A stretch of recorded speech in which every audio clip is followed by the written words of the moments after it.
Hello, everyone. I want to welcome you back to another episode of our For the Health of It. Today, we're back again with Dr. Laverne Bruce, filled with knowledge, one of our blessed members here at the Metropolitan Seventh-day Adventist Church. And today, we are talking about sickle cell disease. And so, Dr. Bruce, welcome again. Thank you for sharing your time with us. Can you just talk to us a bit and explain what is sickle cell disease, first of all? Dr. Kinlock, thank you so very much for giving me the opportunity to share this information and for spending these few minutes with you discussing it.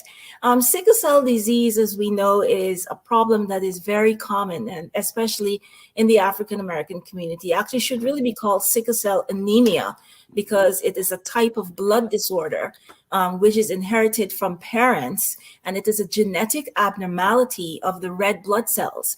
Red blood cells, as we know, are extremely important for carrying oxygen around the body to the various tissues.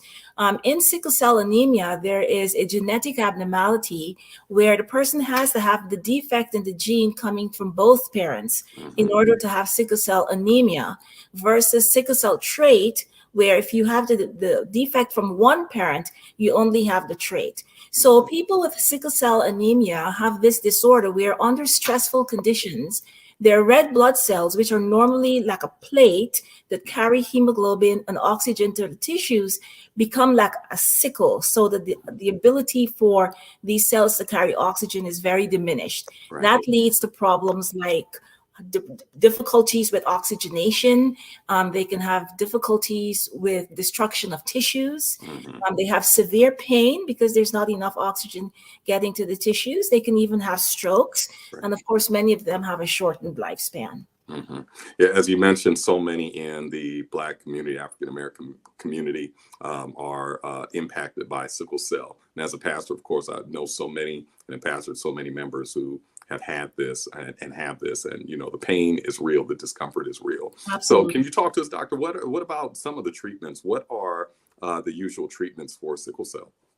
Well, some of the main treatments, of course, are actually non-medical. So patients with sickle cell disease need to remain very well hydrated so that their cells don't sickle. They need to stay warm. They need to diminish the amount of stress in their life. They need to make sure that they're well oxygenated. Yeah. And those are some of the major issues that they can start with. And then there are medications that help improve oxygen delivery. And then, of course, there are pain medications which are delivered when a patient with sickle cell has what's called a crisis, which is when something has happened, that there's an increased amount of sickling and a decreased amount of oxygen being delivered to the tissues. So, for example, the bones may hurt a lot because there's not enough oxygen being delivered. Okay. What are the exciting new developments with sickle cell disease? There's some new information that's out there. Could you share that with us? Absolutely. This is so incredibly exciting. For the longest while, there's been no cure for sickle cell disease. It's just been a disease that was managed. And of course, many brilliant people have a shortened lifespan because of it. The new development is a genetic manipulation. What happens is that the person who has sickle cell has their natural bone marrow, which is where blood is made. Their natural bone marrow is destroyed by radiation. But before this is done, their own blood cells are harvested. And there is a genetic manipulation which removes the old sickle cell gene and places a normal hemoglobin gene. And then this blood is given back to the person to repopulate the bone marrow, so that essentially a person with sickle cell disease can now be cured. And it's absolutely amazing. Wow. There are at least 24 patients who've had this done at a clinic in, I think it's South Carolina, I'm not 100% sure, but it is a new treatment based on these new techniques of genetic manipulation. Wow. And it's extremely exciting. Wow. That's quite exciting. And anticipate, the success of that. Again, as a pastor, there are many that I've pastored over the years that, are afflicted with sickle cell disease. Unfortunately, I just lost a good friend of mine a few weeks ago, about 2 weeks ago, to sickle cell. So it's a real pain that we experience in our community. Unfortunately, just the amount of funds, dedicated towards research for sickle cell, of course, has not been comparable to the amount of funds that have been allocated towards other diseases that afflict other communities. So glad to hear these exciting new developments that hold promise for those in our Black communities.